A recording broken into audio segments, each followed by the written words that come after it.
Shabbat Shalom, nous sommes Parashat Vayhi, c'est la paracha où Yaakov Avinu va devoir réunir devant son lit de mort tous ses enfants et leur transmettre un message. Ce message s'appelle la bracha. Toutes les brachot se terminent avec la phrase Ish Asher Kebirchato Berach Otam. Chacun lui a donné sa bénédiction.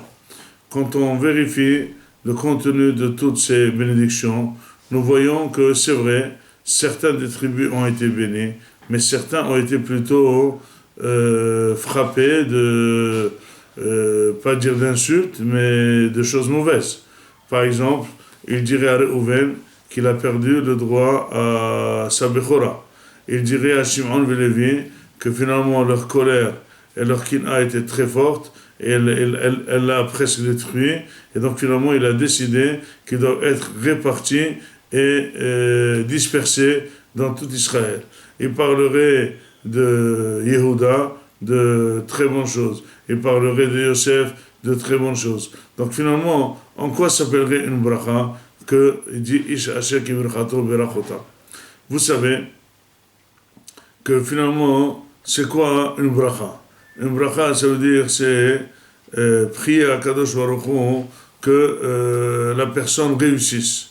Or, comment peut-on réussir quand il y a des gens qui sont réussis, des gens qui sont moins réussis, il y a des gens qui font des fautes? Comment un papa va bénir ses enfants? Eh bien, sachez que la paracha nous enseigne quelque chose. Un papa, il connaît ses enfants. Comment il connaît ses enfants? Il les connaît déjà très petits. Il sait très bien quels sont leurs comportements.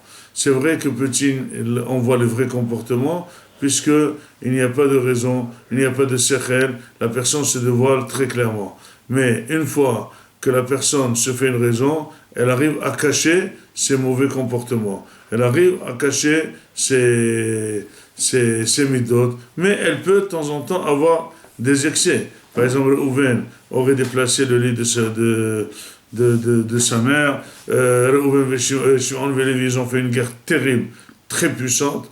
Et donc finalement, c'est des actes très très forts. Mon cher Yaakov Avinu a dit, comment je vais bénir cela? Eh bien, tout simplement leur dire les quatre vérités. Vous savez que Shlomo Amelech dit que celui qui t'embrasse et il ne t'aime pas, c'est des faux bisous. Mais il faut aimer les coups de ceux qui t'aiment.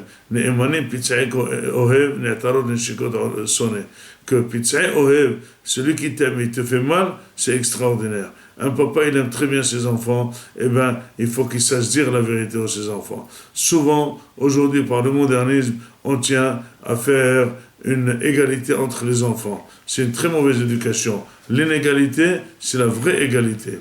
Pourquoi? Dans une maison, quand c'est la vérité et celui qui réussit, il est encouragé, c'est une manière d'encourager celui qui ne réussit pas, c'est une manière de pousser celui qui ne réussit pas à faire mieux. Mais quand il y a l'égalité, justement, on noie celui qui réussit. Quand on voit quelqu'un donner un prix aux bonnes choses et donner une punition aux mauvaises choses, c'est très positif, c'est la seule manière d'éduquer.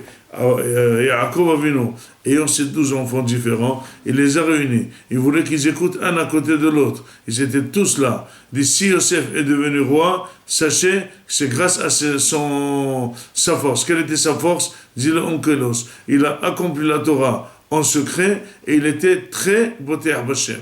Il a compté énormément sur Akadosh Baruch Hu. Il avait une joie terrible qui dépendait d'une confiance en Akadosh Baruch Hu très forte. Donc finalement, c'est quoi la bracha de quelqu'un? Eh bien, pour les bonnes personnes, le refléter la partie bonne, mais la bracha aussi de quelqu'un qui réagit mal, c'est de mettre en relief ce qui réagit mal, lui proposer une solution. C'est ça la bracha d'un papa, c'est toujours essayer de mettre en relief chez la personne ce qu'il peut améliorer, ce qu'il doit améliorer, comme ça on est toujours en phase positive, ne pas chercher toujours l'égalité. C'est vrai qu'il faut savoir faire la remarque, c'est vrai qu'il faut savoir comment reprocher aux enfants, mais il ne faut pas hésiter à reprocher, parce que c'est vrai que l'enfant souvent devant vous, il repousse, ce que vous lui dites, mais au fond de lui-même, il est convaincu. Une faiblesse de quelqu'un, il faut l'aider à la combattre. Pour l'aider à la combattre, il faut qu'il sache que c'est une faiblesse. Pour qu'il sache que c'est une faiblesse, il faut que c'est quelqu'un qu'il aime, qui dit ça c'est une faiblesse.